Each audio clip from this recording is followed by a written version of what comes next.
बोलो जयकारा। बोल मेरे श्री गुरु महाराज की जय। बोल सांचे दरबार की जय।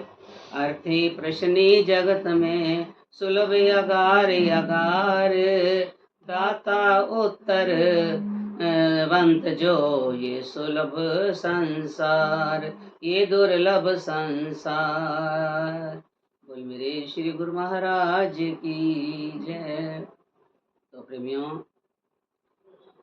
सही महापुरुष कृपा करते हैं कि जगत में केवल केवल जीव के हितैषी जो हैं वो महापुरुष होते हैं, संत होते हैं। जीव का वो इतना परोपकार उसके ऊपर कर देते हैं कि तेरे उपकारों का जो है कर्जा चुकाया जा नहीं सकता। इतना उपकार मेरे मालिक करते हैं, जीव को कहां से कहां पहुंचा देते हैं, जीव के जीवन को बदल देते हैं, जीव को जीना सिखा देते हैं, जीने की कला सिखा देते हैं। जीव तो एक अनजान, बिल्कुल किसी तरह का भी कोई काम नहीं, किसी काम के थे नहीं, छूता नहीं कोई छांव। तो मेरे मालिक ने कृपा करी प्रेमियों। हम लोग कह देते हैं कि हम नंगली वाले के हैं। नंगली वाले के कैसे बन गए हम?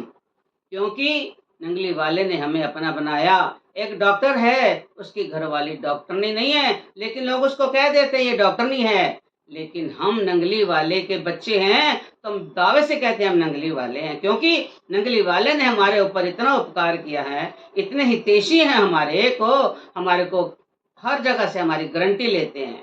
कहाँ से लेकर के हमें किस किनारे पर पहुंचाया, कितना उपकार कर देते हैं, इतने हितैषी। और क्या हम थे और क्या उन्होंने बना दिया, ये सब मेरे मालिक की कृपा होती है।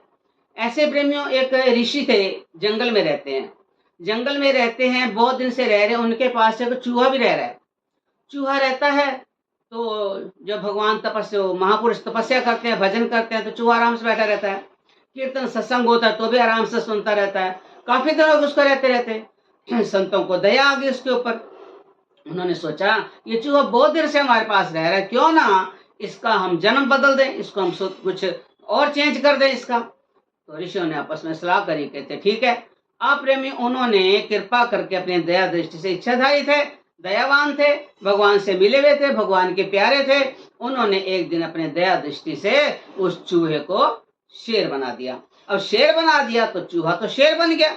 अब वो जंगल में घूमता फिरता रहता था, उसको किसी का डर ही नहीं होता था। और पहले जब चूहा था तो कभी चील से, कौवे से, कुत्ता से, बिल्ली से डरता रहता था, सहमा रहता था। उसकी सहमी को देख करके, उसकी डर को देख करके तो महापुरुष ने उसका जीवन बदल दिया कि अब ये डरेगा नहीं। जब उसको शेर बना दिया तो वो जंगल में दहाड़ने लगा। अब सब जितने जीव जंतु थे उसमें जंगल में, सभी उसे डरने लगे। वो तो बन गया कि मेरे से सब डरते हैं। कभी किसी को कुछ कहे, कभी किसी को कुछ कहे, कभी किसी को खाने को दौड़े, सब परेशान हो गए। अब संतों ने देखा कि, और संत जो थे देखते थे उसकी, उनको तो असल में तो चूहा ही था ना, लेकिन जब वो संतों के पास आता था ना तो संत उसके और चूहे वाला व्यवहार करते थे। जैसे चूहे को रोटी डालनी, चूहे को पानी पिलानी, जैसे पहले रहते थे, तो वो तो उसको चूहा ही कहते थे। लेकिन शेर बनाया था ना, लेकिन व्यवहार वो चूहे वाला करते थे। अब जो शेर था उसके अंदर बड़ी ग्लानि आई कि मैं तो शेर हूँ, ये संत मेरे साथ चूहे वाला व्यवहार क्यों करते हैं, मैं तो शेर हूँ। अब ये बात उसके मन में खड़क गई कि मैं शेर हूँ और मुझे चूहा बना रखा है इन्होंने। तो कहते क्यों ना मैं इनको ही खत्म करूं, ना होगी बांस ना बजेगी बांसुरी। अब उन्होंने क्या करा, उस चूहे ने, शेर ने एक दिन सोचा कि इनको खत्म करता हूँ। महापुरुष थे, जाने जानते।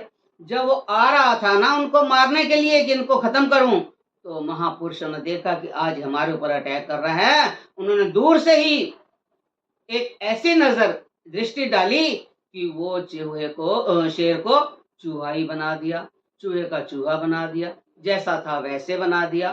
तो इसलिए कहते हैं अगर कोई हमारे ऊपर उपकार करता है ना, उसका हमें धन्यवाद करना चाहिए, ऋण समझना चाहिए। ये नहीं कि जिसने हमारे ऊपर उपकार कर उसी को हम खत्म कर दे जाके, भस्मासुर की तरह कि वो शिव जी के सिर के ऊपर ही हाथ रखने लग गया।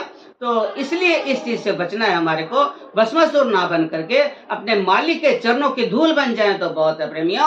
इसलिए महापुरुषों ने देखा जब ये हमारे को मारने आया है तो चूहे का चूहा बन, अगर वो शेर बन के ढंग से रह जाता तो शेर बना रहता।